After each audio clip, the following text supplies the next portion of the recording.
Doctor साहब आपका परिचय जानना चाहूँगा पहले तो। नमस्कार, मैं डॉक्टर संदीप कुमार गर्ग हूँ, नेफ्रोलॉजिस्ट हूँ, डायलिसिस एक्सपर्ट हूँ, रीनल ट्रांसप्लांट फिजिशियन हूँ। मेरा एनसीआर में वर्क करता हूँ। डॉक्टर मेनली साहब न्यूटीमा और ऑप्टिमा हॉस्पिटल में काम करता हूँ। डॉक्टर साहब आज एक आपका आर्टिकल आया है जिसमें आपने हीट स्ट्रोक के बारे में ज़िक्र किया है। हीट स्ट्रोक है क्या? किन मरीजों में हो रहा है? और संभवतः इसके लिए प्रिकॉशन क्या है? कैसे बचा जा सकता है इससे? देखिए, हीट स्ट्रोक एक बीमारी है जिसके अंदर कि पेशेंट को जो कि 40, 42, 48 तक टेम्परेचर जा रहा है मेरठ एनसीआर में, तो ऐसे ही पेशेंट को जब एक्सपोज होते हैं हीट को और पेशेंट जो है प्रॉपर मात्रा में द्रव्य पदार्थ नहीं ले पाता है, सॉल्ट नहीं ले पाता है, तो ऐसे पेशेंट का जो रेगुलेशन होता है, थर्मो रेगुलेशन हाइपोथैलेमस द्वारा, वो डिसरेगुलेट हो जाता है। और जब वो थर्मो रेगुलेशन डिसरेगुलेट हो जाता है तो बॉडी जो है ऑटोमेटिक फॉर्म में काम नहीं करती है और बॉडी के अंदर जो इंटरनल टेम्परेचर है वो बहुत बढ़ जाता है। उस इंटरनल टेम्परेचर बढ़ने से जितने वाइटल ऑर्गन्स हैं, right from heart, kidney, liver और ब्रेन, वो सब काम करना बंद कर देते हैं। ऐसी स्थिति में पेशेंट को क्रिटिकल स्थिति हो जाती है और उस समय पेशेंट का इलाज करना मुश्किल हो जाता है। तो उसको बचाव करने के लिए बहुत ज़रूरी है कि हम 11 से लेकर 3 बजे तक धूप में ना निकलें।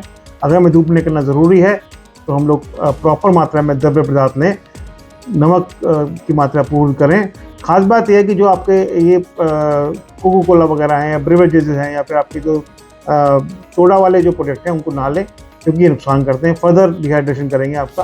तो इट्स बेटर कि आप इनको छाछ लें, दूध लें, आम पन्ना लें और लस्सी लें और नींबू पानी लें।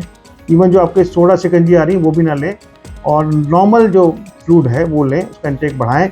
जैसे कि आज सुबह ही ट्रैफिक वालों का फ़ोन आया था क्या करना चाहिए, तो उन्होंने बताया कि हर आधे घंटे पे कम से कम 1 ग्लास पानी का या फिर 1 ग्लास कोकोनट ऑयल है, वाटर है, ऐसी चीज़ों का सेवन करें ताकि आपके शरीर में पानी की जो मात्रा है भरपूर बनी रहे। एक डॉक्टर साहब जैसे कि आप किडनी के विशेषज्ञ हैं, गुर्दा देखते हैं, जैसे गुर्दे के हो गए पेशेंट, हार्ट के हो गए, बीपी के पेशेंट हो गए, संभवतः इनमें ये चीज़ बढ़ने की संभावना ज़्यादा रहती है?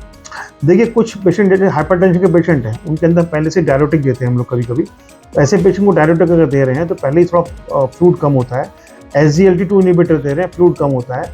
ऐसे पेशेंट्स में अगर डिहाइड्रेशन होता है तो पेशेंट को कई गुणात्मक रूप से नुकसान हो सकता है। तो ऐसे पेशेंट में हाइड्रेशन मेंटेन करना बहुत ज़रूरी है, खासकर जो पेशेंट्स डायरेटिक्स पे हैं या फिर एसजीएलटी2 इन्हिबिटर्स के ऊपर हैं।